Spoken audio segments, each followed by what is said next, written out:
de Ratra François Fondatron de la Winners Team, voilà, de Guinness Global. Au module 2. Le module 2 parle des principes qu'il faut pour réussir dans le marketing des réseaux, surtout à Guinness. Les principes qu'il vous faut, les principes sur lesquels un networker, ou bien les principes avec lesquels un networker doit fonctionner afin de faire succès dans le marketing des réseaux, surtout avec Guinness. Il y a 5 principes. On va commencer par le premier principe.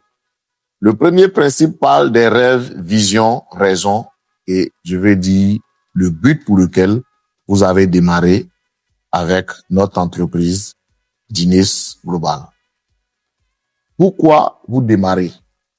Pourquoi vous avez commencé avec nous? Quel est votre rêve? Quelle est votre vision pour cette activité? Quels sont vos objectifs que vous vous êtes fixés en démarrant cette activité? Le marketing des réseaux est fait pour les rêveurs. Ceux qui rêvent, ceux qui ont de grands rêves à réaliser, ceux qui ont de grandes choses à réaliser.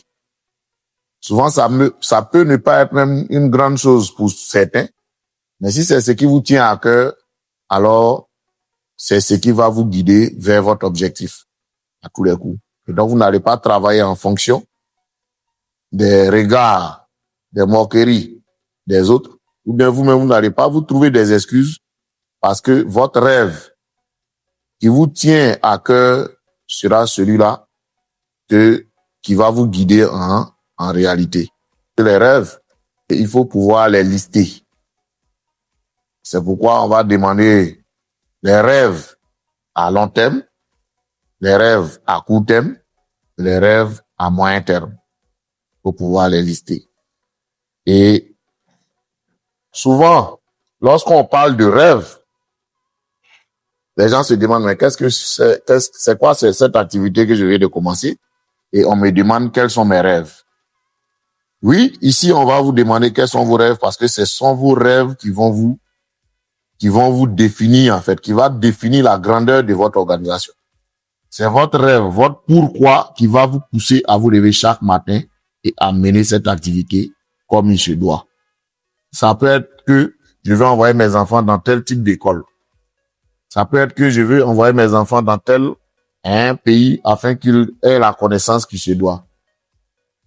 Une fois, j'ai regardé une formation où il y avait un monsieur dedans qui disait, lui, son rêve, c'est de s'asseoir un jour dans un restaurant, manger, lui et sa famille, sans s'inquiéter de la note. Et là, je suis pas en train de... C'est peut-être un rêve anodin. Mais sérieusement, est-ce que ça vous est jamais arrivé de vous asseoir dans un restaurant? Déjà, même quand vous voyez le cadre, vous vous dites, est-ce que c'est un cadre où moi je peux m'asseoir aussi? Au point où vous allez envoyer toute votre famille sans vous inquiéter de la note. Tout le monde a connu déjà cela. C'est un grand rêve pour lui de s'asseoir un jour dans un restaurant, lui et sa famille, manger sans s'inquiéter de la facture qui va venir. C'est très, très important pour lui. Et c'est ce qui le conduit chaque jour à se battre, parce que c'est ce qui est son rêve. Toi, quel est ton rêve? Quel est ton rêve? Qu'est-ce que tu recherches? Pourquoi tu as démarré ce business? Ton pourquoi doit être profond. C'est l'un des premiers principes et il est très important. Ça va définir quel type de personne tu seras dans cette activité. C'est parce que c'est ça qui devient ton leader. C'est ton rêve qui commence à te guider. C'est ton rêve qui te guide. C'est ton rêve qui te réveille chaque matin. Et quand je parle de rêve, c'est pas ce qu'on fait en dormant. C'est ce qui nous empêche, bien sûr, de dormir. C'est ce qui est à l'intérieur de nous. C'est comme une mission que Dieu a implantée en nous, que nous devons à tout prix réaliser avant notre départ de cette terre-là. C'est ça. C'est une mission. Et c'est ce rêve-là qui va te guider. C'est ce rêve-là qui va te permettre de réaliser de grandes choses. Ton rêve, ta vision, ta raison, ton but. C'est ce qui va te permettre de pouvoir parler avec des personnes et les recruter dans ton réseau de distribution. Parce que c'est quelque chose que tu dois pouvoir leur partager afin que eux aussi puissent se sentir là-dedans. Voici pour le premier principe. On a le second principe qui est le principe 2. Voilà. Qui est la croyance en mon business. Voilà. Qui va être composé de certaines vidéos, de témoignages sur les produits parce que nos produits sont super bons. Nos produits font des merveilles à travers le monde. Nos produits guérissent des gens qui n'avaient plus goût à la vie. Voilà. Nos produits font des merveilles et nous allons mettre des vidéos. Et surtout aussi, ces personnes-là qui ont pris sur eux une mission de réaliser non seulement leurs rêves, en aidant des personnes à gagner ou bien à regagner la santé, ces personnes-là aussi gagnent beaucoup d'argent à travers, je vais dire, cette entreprise qui est Guinness Global. Voilà. Et donc, c'est aussi des témoignages qui vont passer là-dessus. Voilà. Et on a ensuite le principe 3, qui est l'action. En réalité, lorsque vous avez rêvé grand, vous avez décidé de construire peut-être une école un jour, vous avez décidé de pousser vos enfants à aller jusqu'à, je vais dire, dans des grandes écoles ou apprendre avec de grandes personnes. OK, quand on a fini de rêver debout en se disant qu'on va réaliser ces rêves-là, il faut mener des actions. Voici le principe 3 qui parle de l'action. Et dans l'action, première action qu'il faut mener, qui est peut-être pas une action physique, mais une action mentale, qui est l'engagement.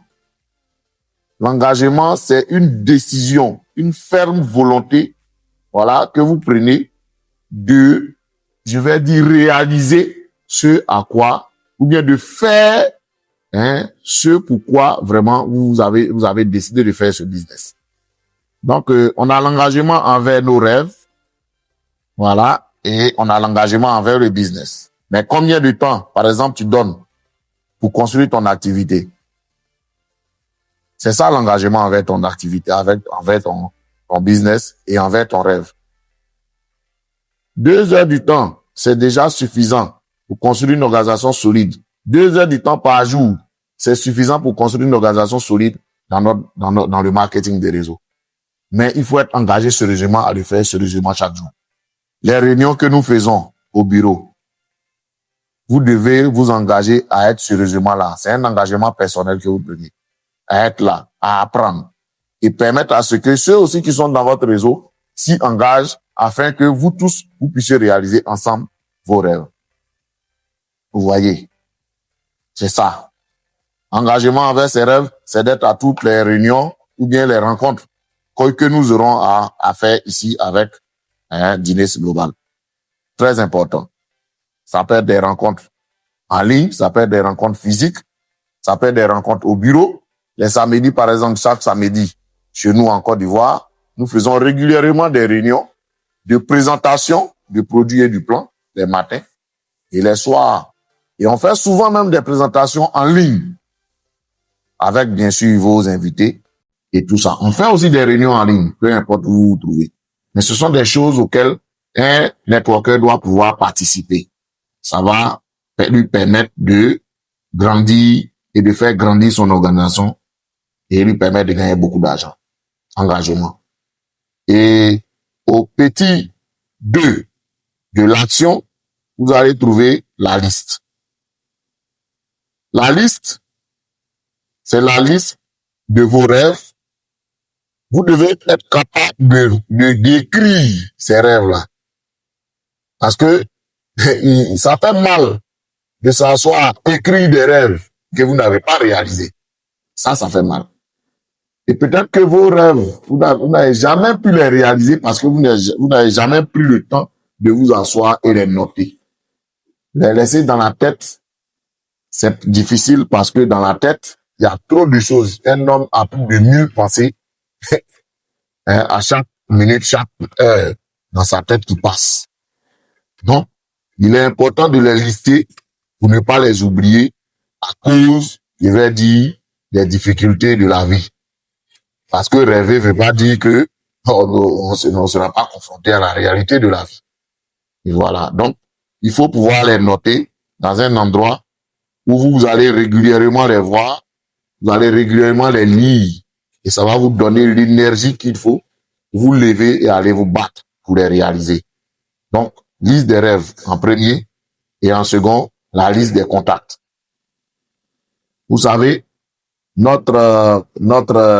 ici, notre capital, c'est l'être humain. Nous travaillons avec l'être humain. Nous décidons de recruter des personnes avec qui nous travaillons. Votre achat, en réalité, n'est pas un investissement, mais l'investissement vient maintenant lorsque vous commencez à sérieusement vous engager et à commencer à contacter des personnes. C'est là que vous commencez maintenant à sérieusement, je vais dire, investir. Sinon, l'achat, vous avez reçu vos produits, c'est fini. Il n'y a rien qui vous lie qui vous lie à l'entreprise. La seule chose maintenant, si vous aidez l'entreprise à liquider des produits, alors vous allez gagner de l'argent. Mais ces produits-là, on va les liquider avec des personnes. Parce qu'on doit construire l'organisation avec des personnes. Donc, la deuxième liste, c'est la liste des contacts, la liste des personnes que vous connaissez autour de vous. Vos leaders vont vous aider à, je vais dire, tirer vos 2 ou 3, 4 personnes qui sont dans votre liste, dans votre zone chaude. Mais vous devez être capable de faire une liste d'au moins 100 personnes. Et avec cette liste-là, nous allons faire un travail qui va vous permettre de recruter des personnes rapidement. Donc, liste de 100 personnes au moins. Est-ce que vous savez comment trouver 100 personnes? C'est simple. Vous pouvez subdiviser. Voilà, vous subdivisez peut-être la famille proche et élargie, bien sûr. Vous avez vos collègues, vous avez vos amis du quartier et tout ça. Et ensuite, vous avez vos connaissances, des gens peut-être que vous connaissez par leur nom et tout ça. Quand vous regroupez par catégorie comme ça, vous allez avoir rapidement votre liste de 100 personnes. Ce qu'il faut signifier, c'est qu'il ne faut pas regarder sur un calendrier ou bien dans votre liste de contacts qui se trouve dans votre téléphone. Parce que souvent, il y a des personnes qui sont sur le téléphone, on les connaît même pas. Voilà, quelqu'un va regarder peut-être sur sa liste de Facebook, d'amis de Facebook qu'il ne connaît pas, bien sûr. Voilà, et il va faire une liste de 100 personnes et venir déposer. Non, c'est pas comme ça fonctionne. Vous vous asseyez dans un coin, vous gardez même votre téléphone très éloigné de vous. Vous prenez un stylo, vous prenez un cahier, vous écrivez une liste de 100 personnes. Pas besoin forcément d'avoir leur numéro et autres sur la liste. Il suffit d'avoir leur nom, c'est suffisant. Voilà. Et il y a un travail qui sera fait avec vos leaders afin que vous puissiez trouver des partenaires avec qui vous allez développer, c'est-à-dire votre liste, votre zone chaude dont je parlais. Voilà, c'est à travers cette liste-là qu'on va les déterminer et on va travailler avec eux. Et le petit 3, dans l'action, on a l'invitation. Maintenant que nous avons fini avec la liste de nos contacts et que cette liste-là a été traitée par nos leaders et que notre zone chaude a été détectée, il faut maintenant inviter ces personnes-là. C'est-à-dire qu'il faut les inviter à venir voir le produit ou bien les produits et notre business plan. Et ça, il est très important de toujours voir avec son leader comment inviter. L'une des méthodes les plus efficaces, c'est l'invitation par téléphone. Mais tout est bon, même en face à face. Aussi, c'est bon. Mais il faut éviter de donner, le plus important dans l'invitation, il faut éviter de donner beaucoup d'informations. Parce que, en réalité, l'objectif de l'invitation, c'est de faire déplacer la personne vers un bureau afin qu'on lui présente l'activité. Vous voyez, la présentation de notre business peut prendre environ 1 heure de temps.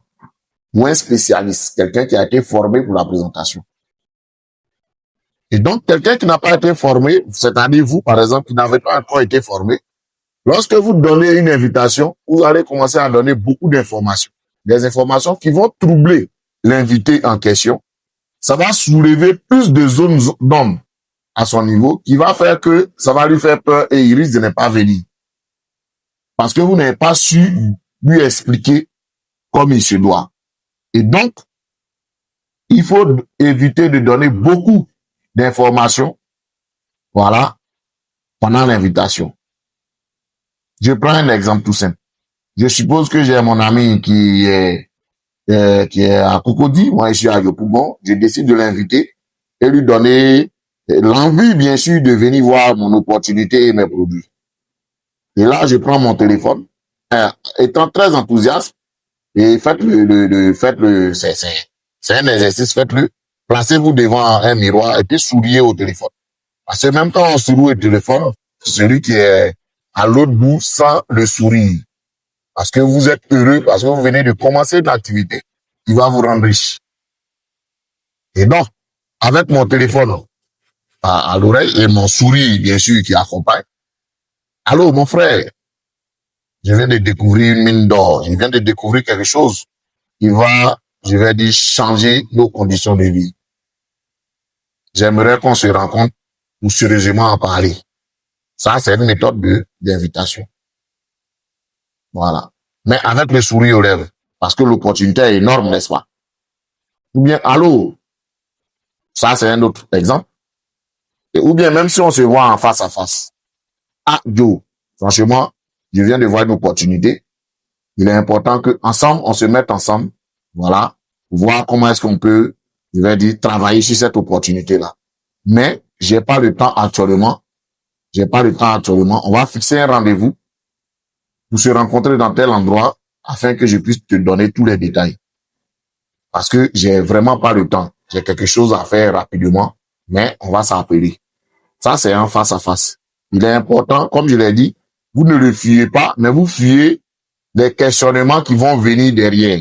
Il faut fuir les questionnements parce que les questionnements, il pourra venir poser toutes ces questions-là au bureau à la présentation.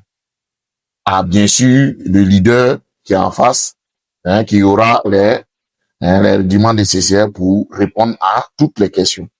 Donc, voici un peu comment il faut inviter. C'est de fixer un jour, une heure exacte, avec un rendez-vous clair. Très important. Ah, on se rencontre tel jour, à telle heure. Est-ce que c'est bon? Maintenant, une stratégie dans l'invitation, quand c'est au téléphone, il faut éviter de donner une date et une seule heure à la personne. C'est-à-dire que vous allez l'appeler, vous allez dire, OK, je t'invite pour lundi, tu as le temps? Il va vous dire non. Mardi, tu as le temps? Non. Mercredi, tu as le temps? Non. Pour finir, il va vous dire, bon, OK, le jour où j'ai le temps, je vais t'appeler. C'est une fausse invitation. Je prends un exemple. Allô, entre samedi et dimanche, quand tu as le temps, vous voyez, vous lui donnez l'opportunité de choisir entre samedi et dimanche. Et si samedi et dimanche est occupé, lui-même, son esprit, c'est-à-dire vous l'avez appelé à vous fixer déjà un rendez-vous. Donc, automatiquement, si samedi et dimanche, il est occupé, alors il va vous dire, mais et mercredi, ou bien et lundi, je suis plus libre. OK, donc on fixe un rendez-vous ce jour-là.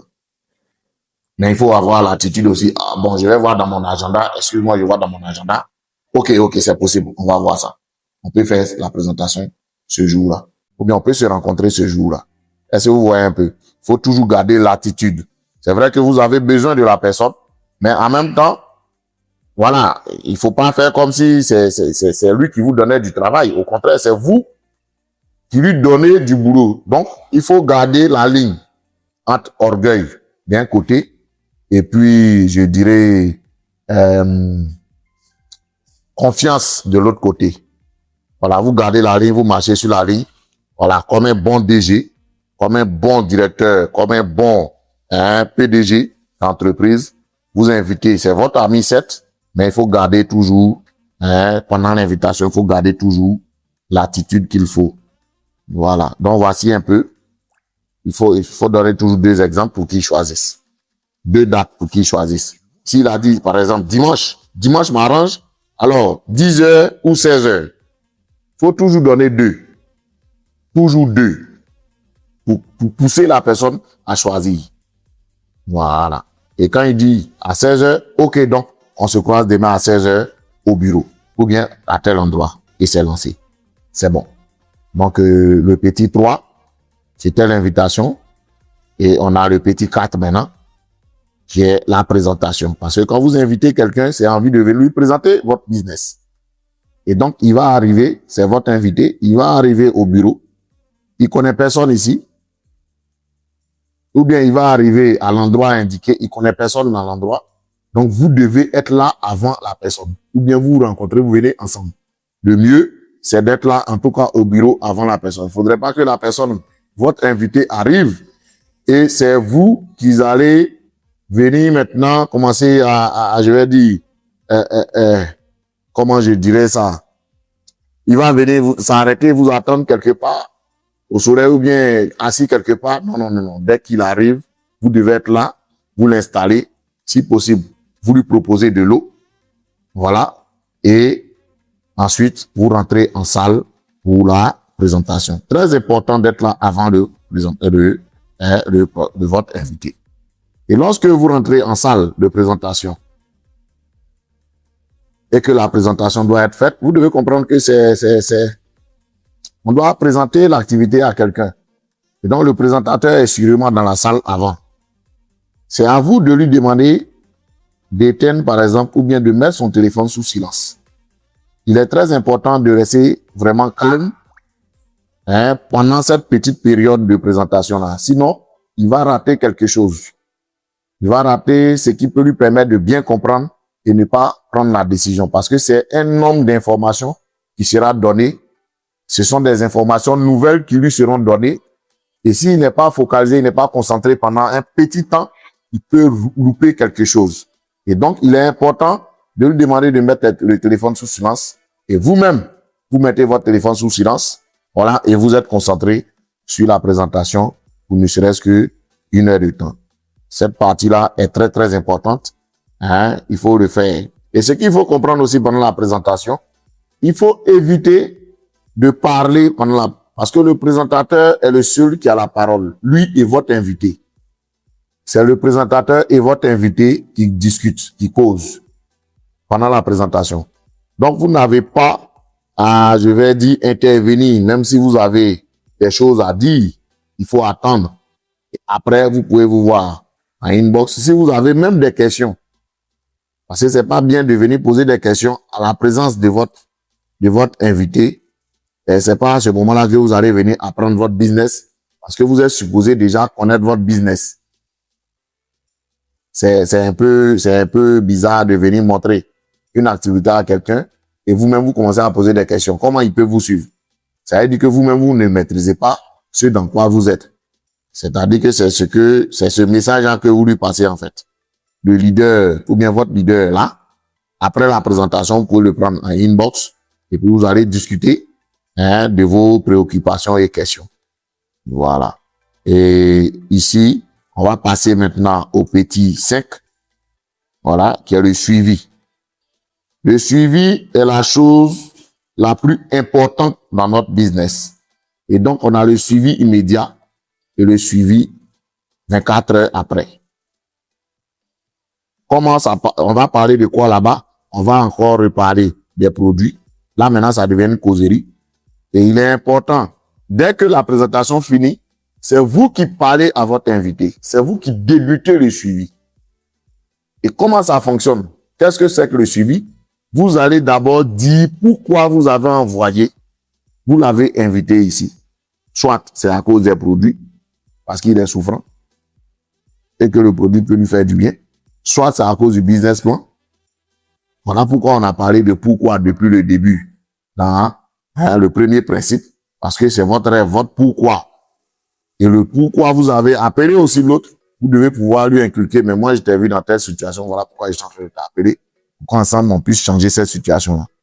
Voilà pourquoi je t'appelle aujourd'hui, pour qu'on puisse vraiment voir ensemble un plan qui peut peut-être changer notre condition de vie, ou bien un produit qui peut changer quand même ta santé, qui peut améliorer ta santé. Voilà pourquoi j'étais. Mais c'est toi qui dois prendre la parole pour lui expliquer, pour commencer le suivi. Ainsi, tu ouvres la page aux autres leaders qui sont là, voilà, afin qu'ils puissent, je vais dire, mieux expliquer le plan du business, bien sûr, et mieux peut-être expliquer aussi les produits. Bien sûr, avec son autorisation, il va poser les questions et tout ça, pour qu'on puisse bien lui expliquer. Voici un peu comment ça fonctionne, le suivi. Et lorsqu'on a fini le suivi immédiat, vous avez discuté avec lui immédiatement, avec votre leader, Le lendemain, il est important de le rencontrer, soit physiquement, ou bien, je dirais, à appel, c'est possible aussi, pour discuter avec lui, pour voir quelle décision il a pris. Parce que d'autres vont venir et puis vous dire, ah, bon, je vais aller réfléchir et puis voir. Et donc, cette réflexion-là, il est important que vous puissiez l'aider à prendre une décision. Voilà pourquoi, vous allez encore vers lui pour lui poser des questions sur comment est-ce qu'il a compris le business et autres. Très, très, très, très important. Le maquis et le suivi, on doit, je dirais, lui accorder 10 étoiles parce que c'est grâce à au suivi que vous allez pouvoir faire des résultats régulièrement. Le suivi, il est la chose, c'est à travers le suivi qu'on peut prendre les achats. C'est à travers le suivi qu'on prend les achats. C'est le suivi qui définit tout le travail, en réalité. Très, très important. Voilà, on va répondre à toutes les questions et tout. Et pousser la personne à prendre une décision. Voilà, pour vraiment venir pour qu'on puisse travailler ensemble. Donc, voilà un peu. Et on a le principe 4, qui est la discipline. Qu'est-ce que c'est que la discipline? La discipline, ici, il y a le petit 1, le petit 2. Il faut retenir. En premier, le respect entre nous, networkers, et entre nous leaders. Voilà, il est très important d'édifier son leader. L'édification du leader est ce qui permet à une organisation de grandir. Voilà, très très important. Le leader, c'est pas une question d'âge, c'est pas une question de diplôme et autres, mais il est très important de comprendre que en édifiant son leader, on est en train de grandir son leader et on permet aussi à ceux qui sont dans notre organisation d'écouter en réalité ce leader-là et de, je vais dire, faire ce qu'il demande de faire parce que quand ton leader est édifié, quand il parle avec tes filleuls, je pense que ça passe plus simplement et ça va permettre à ce que tout le monde puisse grandir ensemble. Ça, c'est la première des choses avec la discipline. Et en matière de discipline aussi, comprenons simplement que, voilà, il faut consulter régulièrement le leader en question. Il faut le consulter, chaque fois que vous avez besoin de quelque chose, vous avez des questions, même vos positionnements, vous n'avez jamais acheté de voiture, vous voulez acheter une voiture, il faut le consulter. Il y a quelqu'un même qui va jusqu'à dire, si tu veux te marier, il faut consulter ton leader. Il faut lui permettre de choisir aussi ta femme. Bon, c'est pourri, hein. Mais c'est pour dire combien de fois il est important de consulter. Consulter et informer, c'est deux choses différentes. Voilà.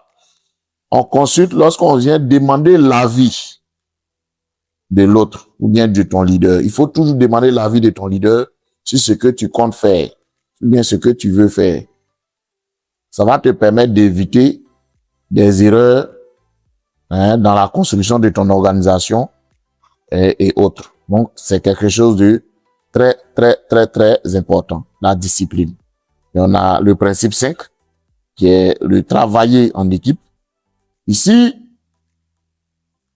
et travailler en équipe nous octroie des droits et en même temps des devoirs et certaines choses qu'il faut simplement éviter. Travailler en équipe. Vous voyez, quand vous travaillez en équipe, ce qui est bien, c'est que des personnes qui sont plus expérimentées que vous vont vous aider à faire le travail. Par exemple, pour des présentations, on va pas attendre à ce que quelqu'un soit dans mon réseau avant de l'aider à faire sa présentation. Quand je sais faire une présentation, alors quand quelqu'un est là, il m'a sollicité pour une présentation, voilà, le travail d'équipe fait que je fais aussi son travail. Lorsque quelqu'un, un jour, l'un de mes filles, ou bien moi-même, j'aurais besoin de faire une présentation, quelqu'un aussi pourra, je vais dire, m'accompagner à faire aussi les présentations. Donc, il est très important d'accepter de travailler en équipe et cet état d'esprit d'équipe-là est très important. Nous, dans la Winners Team, on travaille tous pour un et un pour tous. Nous tous, on s'entraide afin que tout le monde puisse aller vers l'avant. On s'entraide pour que tout le monde puisse monter, en fait. Donc, c'est quelque chose de très important. Et pour cela aussi, les histoires de j'ai référé, quelqu'un qui est déjà dans le réseau, qui vous dit qu'il est déjà dans le réseau, il faut éviter de chercher à le référer encore chez vous-même. C'est quelque chose qui n'est pas bon. C'est très dangereux pour la construction d'une organisation. Voilà, vous avez des gens qui sont dans votre zone chaude. Il est important de travailler avec ces personnes-là et ainsi de suite. Quelqu'un qui est déjà dans le réseau de quelqu'un, faut pas chercher à le référer. Voilà, il faut simplement aider aussi les membres à faire les suivis.